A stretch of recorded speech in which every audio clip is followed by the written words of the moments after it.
bendera adalah lambang dari suatu negara. Bendera ini sampel bendera ini diraih bukan sembarangan. Kita bisa mengibarkan bendera ini dengan perjuangan tumpah darah dari nenek moyang kita, dari para pejuang yang mereka berkorban demi untuk meraih kemerdekaan. Jadi adalah lambang daripada suatu negara. Ini sudah merupakan tradisi sejak dahulu, ya.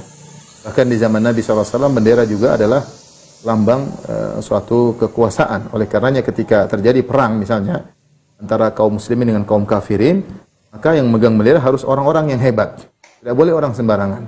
Kenapa? Kalau bendera jatuh, maka mental mereka akan jatuh. Jadi bendera itu lambang sebenarnya, dia lambang daripada sesuatu, ya.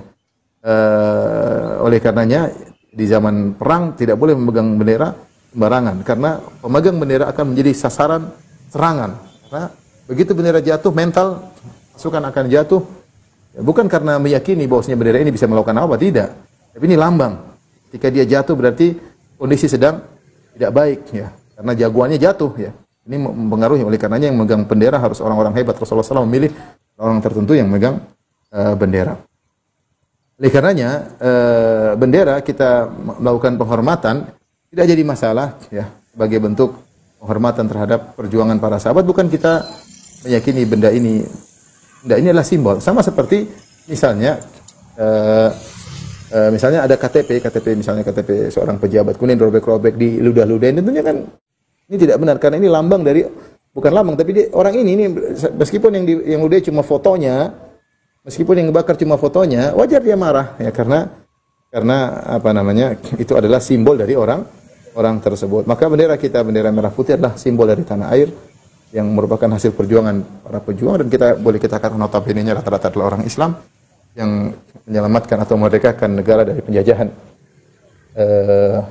orang Belanda atau orang Inggris atau orang Jepang, ya.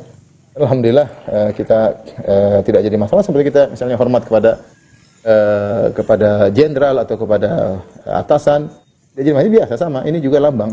Bagaimana ini lambang hidup, ini lambang mati. Bukan kita meyakini dia bermati, tidak. Dia adalah lambang dari para pejuang. Kita menunjukkan penghormatan. Jadi dia namanya syirik. Syirik itu kita meyakini sesuatu yang tidak bermanfaat. Siapa yang meyakini bendera ini bermanfaat? Jadi tidak ada manfaatnya. Coba dia lambang. Kalau saya meyakini bendera ini bisa memberi manfaat kepada saya, ya itu baru mungkin.